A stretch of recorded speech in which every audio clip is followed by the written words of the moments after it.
Hello, it's your girl Sharita, the Behavior and Learning Strategist, coming at you from the Morgan Unlimited Growth Institute, where you can find solutions for your child's behavior and learning challenges.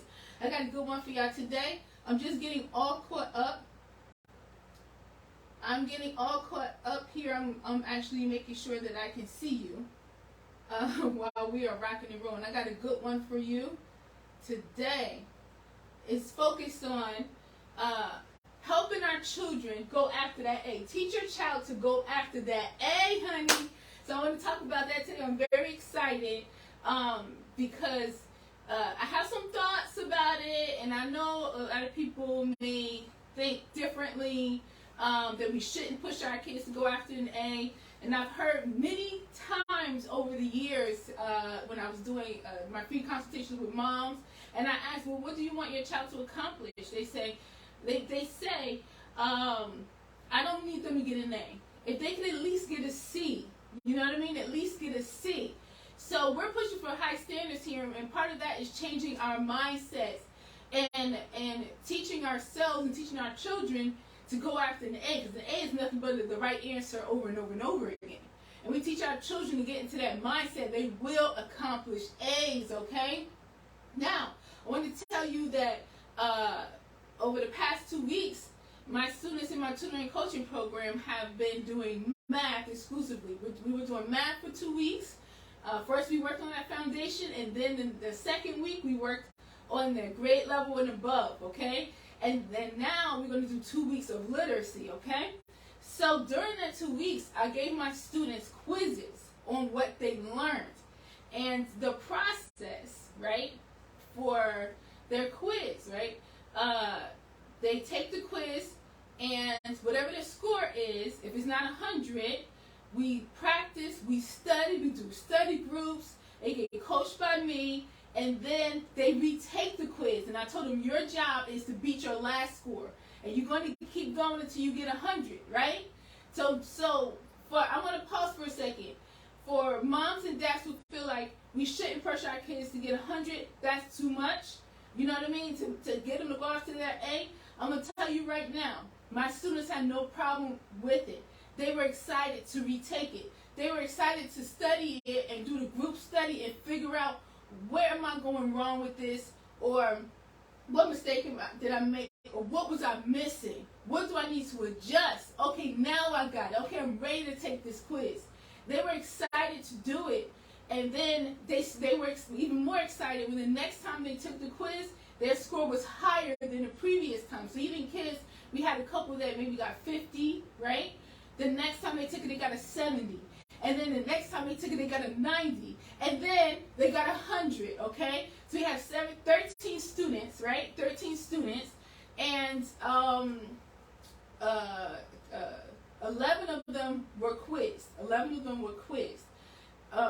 We got 2 that got 100 on the first try, okay? And then by the end of the week, we had 600s, okay? 600s at the end. And I mean, kids who, and some kids are still studying and retaking. But every time a kid got 100, we sent out an email to everybody and let them know. We celebrating them on Facebook. We're like, we got another 100, we got another 100, because we have a 100 mindset, okay, an A mindset. And we're celebrating, and every kid knows that they can get 100. Every child deserves an A. That's what this is about.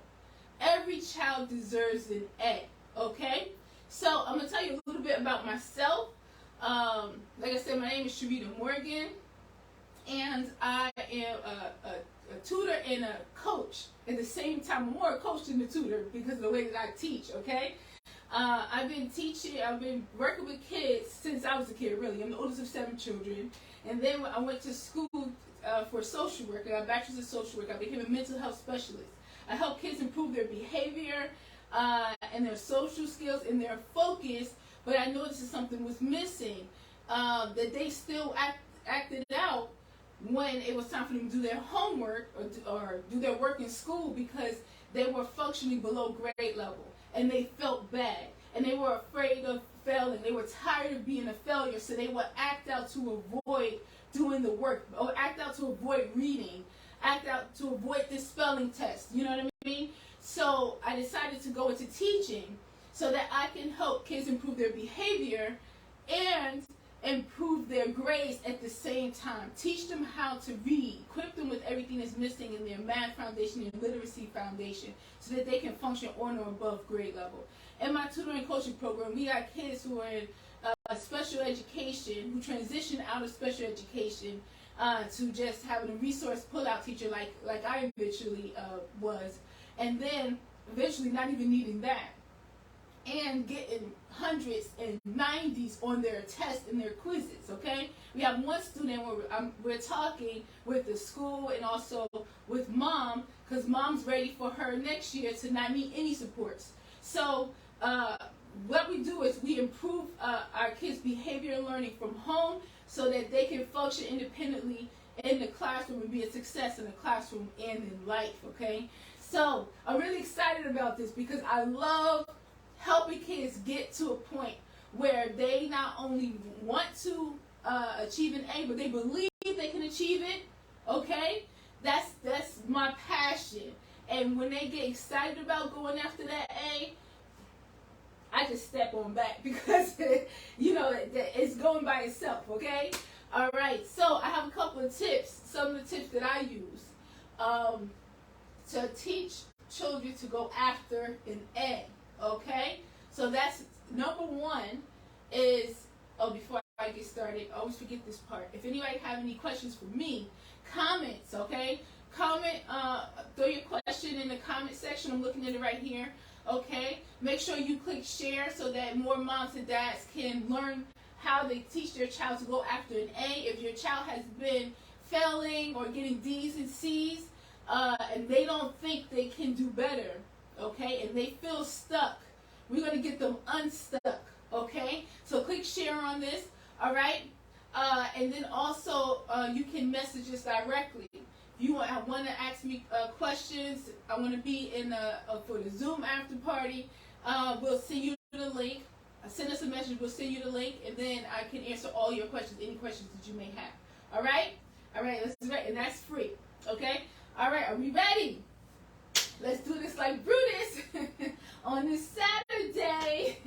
I'm loving this. I'm excited about this Saturday, and my daughter's birthday is coming up on Monday, so we're celebrating tomorrow. She's turning 6 years old. She's so excited. She just got promoted to yellow belt in karate, and we got her some nunchucks today. Okay, so she practiced it and everything. You know what I mean? And she had an amazing year in school. She's in kindergarten, but she's reading and doing math way above her grade level. She's just a good kid. So we're very excited about her birthday and celebrating her. So it's party time right now, okay? All right, number one, we got to teach our children how to take responsibility for their schoolwork. I'm going to let that sink in for a minute because I really feel passionately that we slipping in that area. We're slipping in that area. Our kids receive way too much help, and they're not pushed to think by themselves or to do their work on their own. If they become a focus or distracted or say I can't do it or I need help, then they don't learn how to think and how to figure it out. Okay, and this is what I tell my students. I was telling one of my students this past week. It's not so important. The most important part is not getting the right answer, because you're going to get the right answer. You know what I mean? You're going to get the right answer, okay? The most important part is that you look at it, you read it, you work on it, and you figure it out. Don't say, I don't know. They'll say, I'm stuck. Because if you say I'm stuck, then you will be stuck. There are certain phrases that I don't allow my students to say or my kids to say that will literally shut their brains down. It's like, they can't think. I'm stuck. I don't know. Right? This is hard. So you're not stuck. You're not stuck. What else do you think? What else do you think you should do? What do you think the next move should be? You know what I mean? And why? And then what do you want to do? And then what do you want to do? And as we're going through this, he's moving forward and he's figuring out that his brain is beautiful and it's making these connections and he's figuring things out as he's going along, okay? So I never let my students sit there and wait for me to figure it out for them. They always have to think it through, and that's yours, your responsibility. You want to get better, you want to grow, then you got to think and not give up. So that's one form of taking responsibility for their schoolwork. The other form is them having all their materials ready when it's and being on time when it's time for them to do homework and when it's time for them to be in class, and they have their stuff ready. Don't show up to school and ask the teacher for a pencil. Don't show up to school asking for paper because you forgot your notebook at home, or don't show up to school without your laptop. You know what I mean? That's your responsibility. Don't ask mom. Don't ask dad. This is what I tell them in my program. You can't say my mom forgot to. No. This is your responsibility. The quicker we get them to take responsibility for their schoolwork, the quicker they take ownership and then do a great job as they continue to grow into this new A student. Because this is mine. I got this. I set this up. I'm always prepared. I got this, okay? So having them take responsibility for their schoolwork in the way of thinking and figuring out, doing their work independently first, checking their answers first before they present it to someone else, another adult. Do their best. Grow in that session, okay? Also, having them study. I think I might have skipped that one. Yeah, never mind. We'll talk about that in a second. All right? So that's very, very important. So number one is teach them how to take responsibility for their schoolwork. Let me use my special pointer. Number two, create a structured study time. I'm requiring my students to study. I'll be telling them every time I meet with them, because the summer program is very intense. Ms. Sharita is on top of them, okay? I want you to study for 30 minutes to an hour every night. Study from 30 minutes to an hour every night. It's not going to take away their summer vacation. For them to spend an hour with me, or my high school students, they spend 2 hours with me, and then to study for 30 minutes to an hour. That's not going to take away their summer vacation. What are they doing instead? They're sleeping late, playing the game, sitting around the house. You understand what I'm saying? They could take some of that time to grow themselves. I have a student that's an athlete that's traveling, and she's taking my class too, and she's studying, and she's taking the quizzes, and she got 200s last week. Okay, so and I put her up as an example to let everybody know we're not pushing our kids, we're not robbing our children of a summer vacation or for them to be able to do other things, just because we are requiring them to study and work on skills that they really need to master. You understand what I'm saying? We're not taking anything from them, okay? All right? And I have 3 other students from an amazing mom in my program. I teach her daughter, and now I'm teaching her other daughter, and I also teach her granddaughter, and they're going on a trip, and she said they're going on a trip, but they still going to be coming to class. They're bringing their laptops, you know what I mean? They still going to log into class with me, okay? Listen, I'm here for growth. I'm here for the summertime, which is a time when kids really fall behind because they're not exercising their brains and they're lounging around and not doing much. I'm here to help fill in that gap, okay? And you can do this at home as well, all right? Number 3, let's go back to structured study time. So I teach them 30 minutes to an hour. I want you to be studying on this. Also, they need to be studying independently. That's not for y'all to sit next to them and to help them through everything, okay? We want them to think. If your child sits down and they have a book in front of them that they're practicing. Now, if your child has difficulty reading, you have other times where you coach your child reading, right? But then there has to be time where they sit by themselves and use and apply what you've taught them and get connected with that book. It's between you and that book now. They need to do that independently. So structure independent study time. Reading, writing, working on their spelling, working on their multiplication tables, you know what I mean? Or if there's something, a video on YouTube, a math video, they could be watching it and then practicing, you know, whatever you think your child, and your action plan that you create for them, or if they're one of mine, the action plan that we create together, whatever you think your child needs, then they should be working on that every day for 30 minutes. This is how you get to have an A mindset. That's how you do it. It's not just going to come to you. You have to be active in it, okay? We don't want our children being passive in their education, their learning, and their growth. We want them to be active, okay? So 30 minutes to an hour. You can set up a time when you want them to be doing this, and they need to do it every day. All right? Now, number 3, teach them how to study. I'm not sure if you saw the video. We'll put the link in the comments. I teach my students how to study. And then my youngest daughter, Maya, was just like, I want to take my quiz. Because she didn't get to take her quiz yet.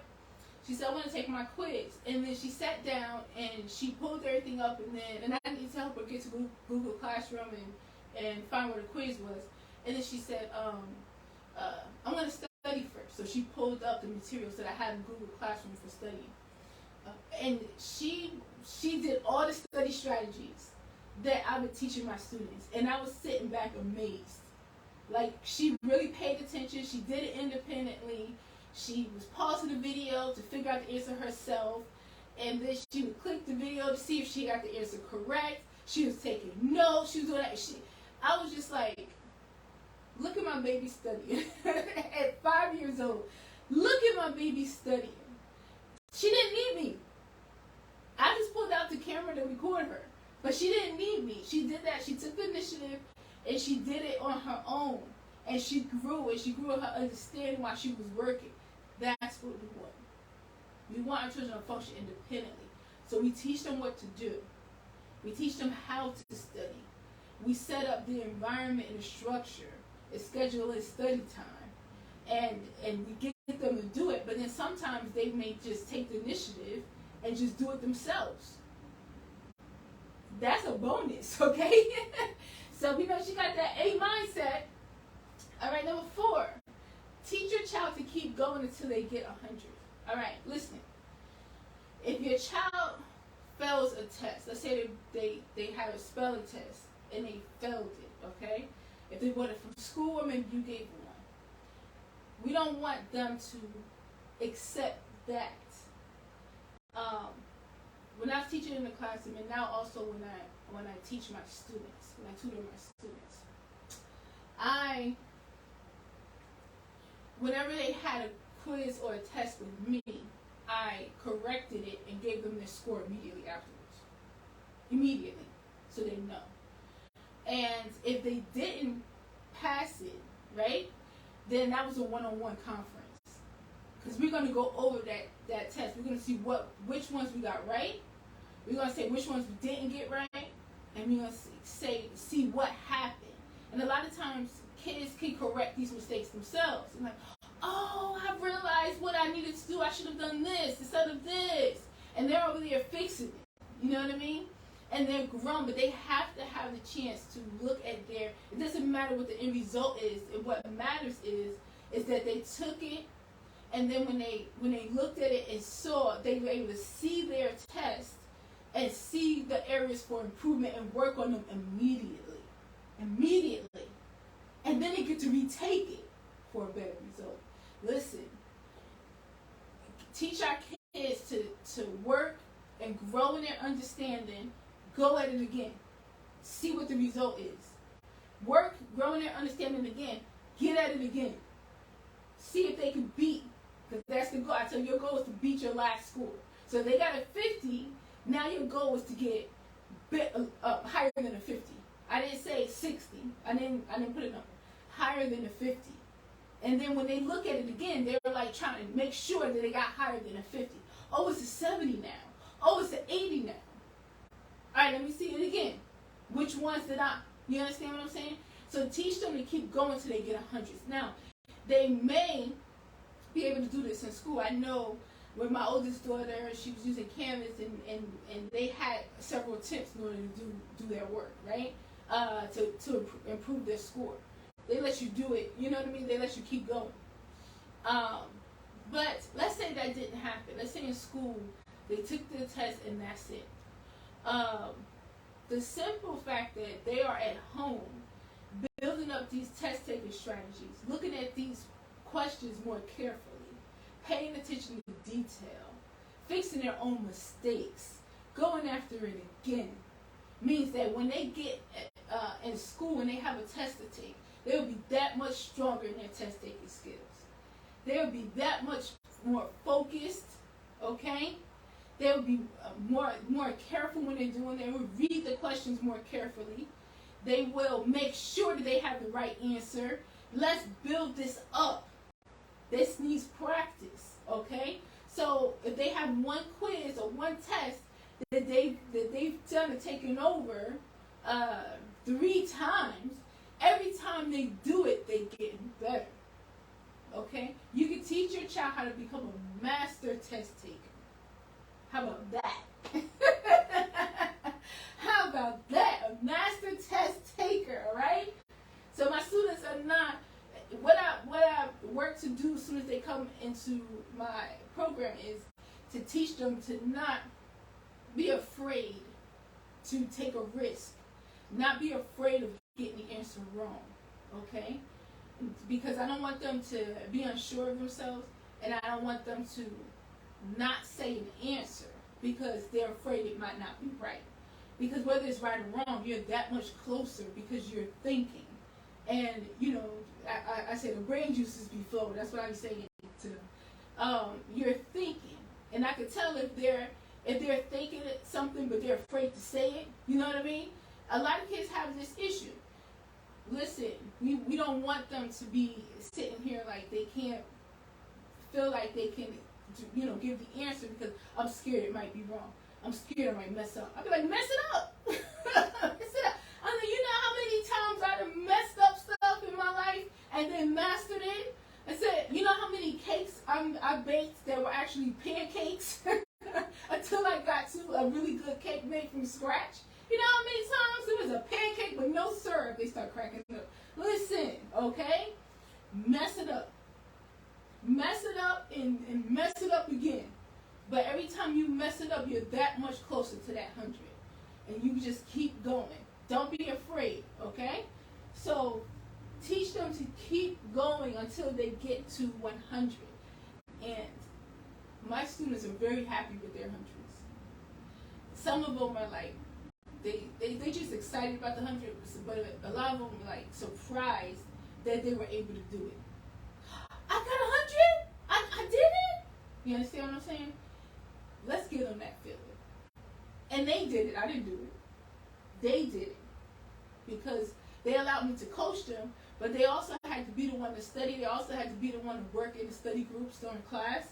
They also had to be brave enough to work out the math problem aloud in front of other students. You know what I mean?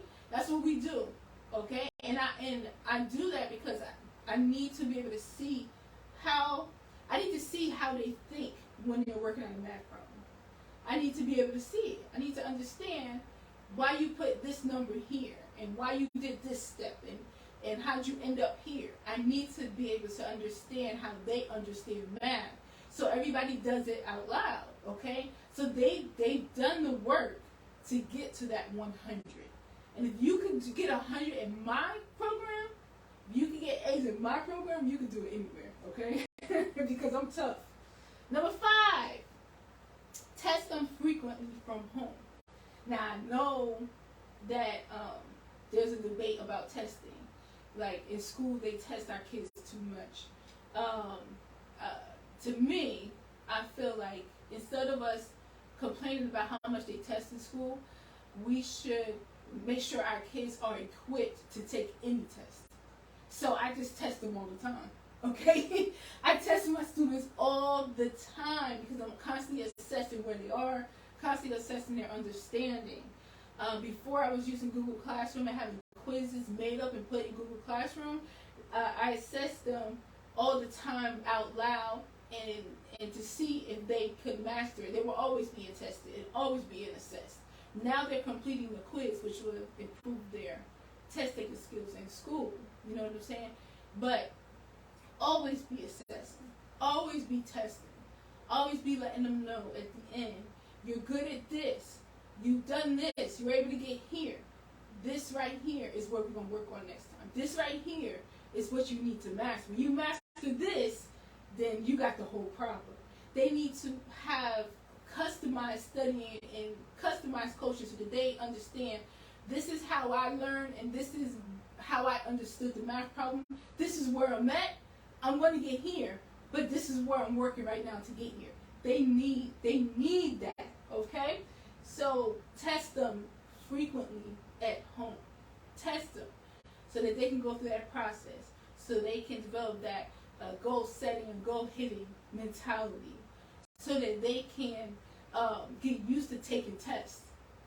Because truth be told, I did a live on this one time, or maybe it was just a video, a TikTok video, titled "Your Child's Tests in School are not test results are not accurate." The diagnostic tests, they're not accurate because a lot of times kids sit down, and they said this to me, and I've witnessed it, and this is what I'm correcting right now in the summer. They will have a test. They don't really want to do the test. They don't feel like they can do it. They feel like they're going to get stuff wrong. It's taking too long. They would rather go out and do whatever, you know what I mean, go outside for lunch, but they still doing this test. Whatever the case may be, causes kids to just click anything, because it's computerized now, right? Click anything and move on. Not do the work, not read the questions thoroughly. They want to just answer the ones that they know they got. If they, like, I know this answer, click. But if it's a question that comes up and they got to think and figure stuff out and they're not entirely sure, they're just clicking anything and moving on. Okay? So in order to help them get out of that, we have to help them, teach them how to go after the A, and we have to teach them how to take tests. We have to teach them how to study. We have to show them their results afterwards and have them analyze their own work. We have to do this at home so that when they sit down and it's time to take a test, they feel confident, they feel equipped, and they will do their best. Okay? So these principles apply, right? Especially teach your child take responsibility for their schoolwork.